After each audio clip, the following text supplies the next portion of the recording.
I kind of took a summer break. I know YouTubers aren't supposed to take summer breaks, but I think ones that make about a quarter a day do. Or at least that is the formula that leads you to that shiny quarter a day. It's not about the money. It's not about the fame. It's not about the glory. It's about the love of music.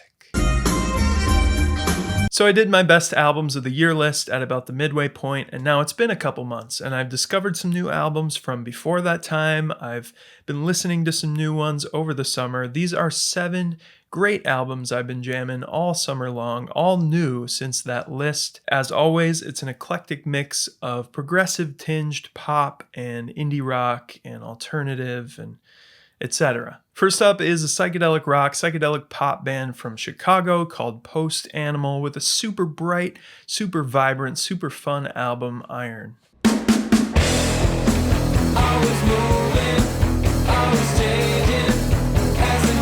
I discovered this band Post Animal back in 2018 with their debut album When I Think of You in a Castle, with its modern take on prog and hard rock and power pop. Unfortunately, they kinda lost me on the 2 subsequent records, but this one feels both like a warm hug and very unpredictable across the track list, which is just like that first album. The band bring in these poignant voice recordings and voicemails on the record. You know, you got this lovely grandma and you got a really, really mad friend who's cursing somebody out, who happens to have my name, so that one always rattles me. There's a real just warmth to the whole album. You know, there's some banjo and folksy moments, there's some vintage instrumentation, some classic rock guitar tones. Last Goodbye has a kind of Fleetwood Mac Dreams feel, and Pie in the Sky is just pure dopamine. It's pure ELO-esque summer rock. And then there's What's a Good Life, which is probably one of my songs of the year so far, with its big psychedelic synth riff and a very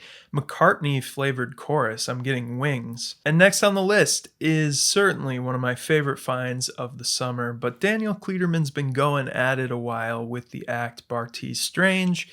Daniel's debut album here is called Another Life.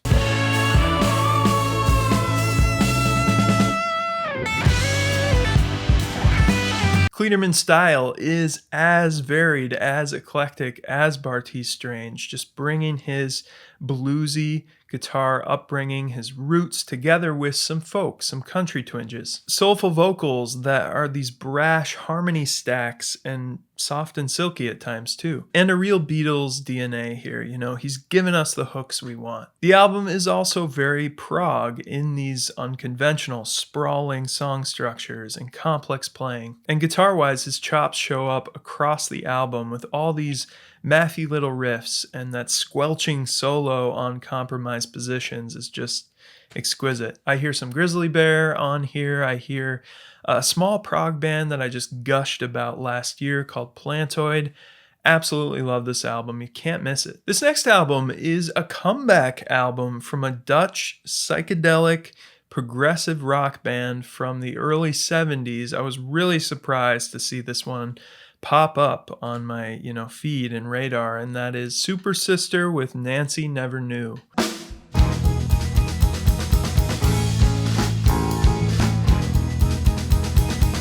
Supersister are probably most tied to the Canterbury prog scene. So, that kind of jazz rock, psychedelic rock, lots of quirky electric piano, farfisa organ. And this is one of the better recent callbacks I've heard to that sound, along with the likes of Zop or my personal favorite Needlepoint. Nancy Never Knew has kind of an impenetrably progressive structure to it. If you don't already have a toe dipped in this style, then it's going to be demanding. It's going to be tough to get into, honestly. But the super lively arrangements and instrumentation paired with this pretty chill mood make for an interesting juxtaposition, a good listen. The song Never in 100 Million Dreams starts off like a dreamscape and then cascades into all these jittery symphonic prog bits. Again, it's that combination of the dreamy, the moody, with these wittily prog parts that really gets me. There are a ton of these very 90s tinged singer-songwriter female artists that are really hot right now.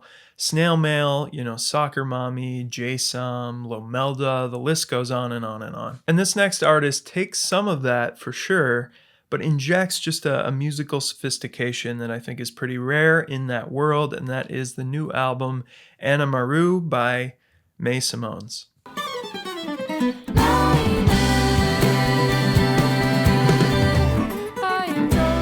Mei's guitar playing immediately caught my attention for its mathy complexity and connection to artists like Covet, like Trico, like Elephant Jim. And to match that indie rock, that math rock, her band also brings in these elegant jazz sounds of bossa nova and samba music. Another close comparison would be the chamber rock of Black Country New Road. It's just a fascinating blend, and I don't think there's any artist that really sounds like it in its totality. You know, it's a very unique combination, even if you can kind of pick out all these individual sounds and sound-alikes. And the real beauty is in that just smoothest singing, smoothest jazz you've ever heard, paired with these complex progressive arrangements, these mathy stop-starts, soft louds. I don't think the songs themselves really stand out as exceptional, but I think the sound is so unique, so compelling, that I'm just excited to see where Mei goes, where her voice develops. Next up here is a blood-pumping jazz fusion record that combines the vintage crunch of King Crimson with just the fearlessness of Mahavishnu Orchestra, and that is Andre Drage, I think his name is, with the album Wolves.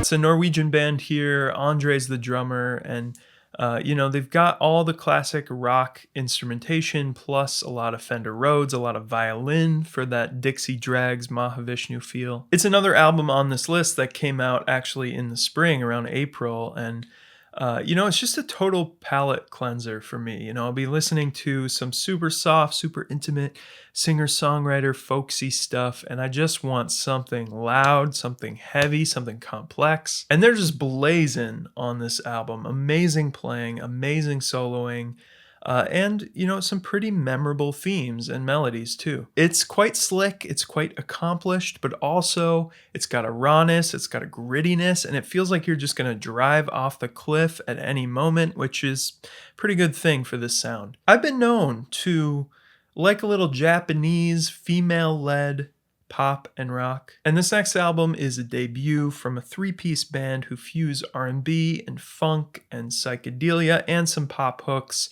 It's the band Veg with Adrift in Time.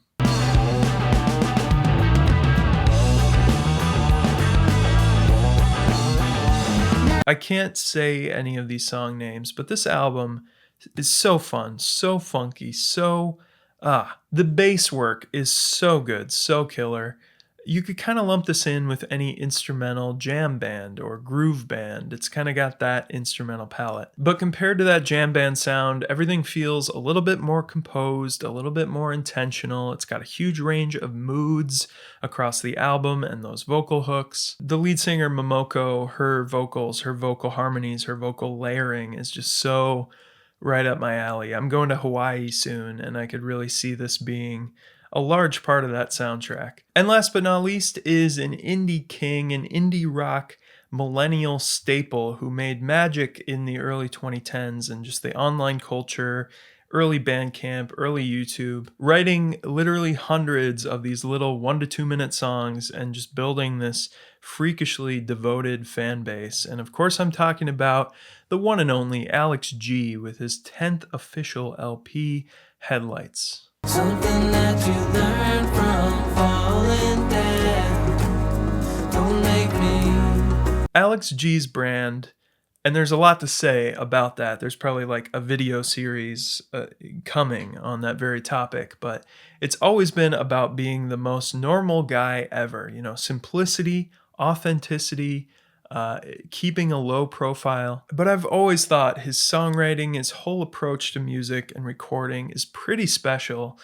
He's a great guitar player, and he's really crafted a singular artistic vision and sound over the past 2 decades. I've been a true fan since 2015's beach music, and I really love that middle period, the Rocket and House of Sugar era, even if his true fans would probably prefer the earlier stuff. And this album, Headlights, was pretty underwhelming at first, as was God Save the Animals. But I've come around to it. It's grown on me quite a bit, and it's definitely right in his lane of genre fluid, enigmatic, but also very warm, very intimate singer-songwriter stuff. And as usual, he has a couple pretty straightforward sing-along songs like Afterlife with some left field, some weirdo stuff like You Still In There and Far and Wide. He pulls out that kind of strange Alex G grandma voice like on the song In Love from Beach Music.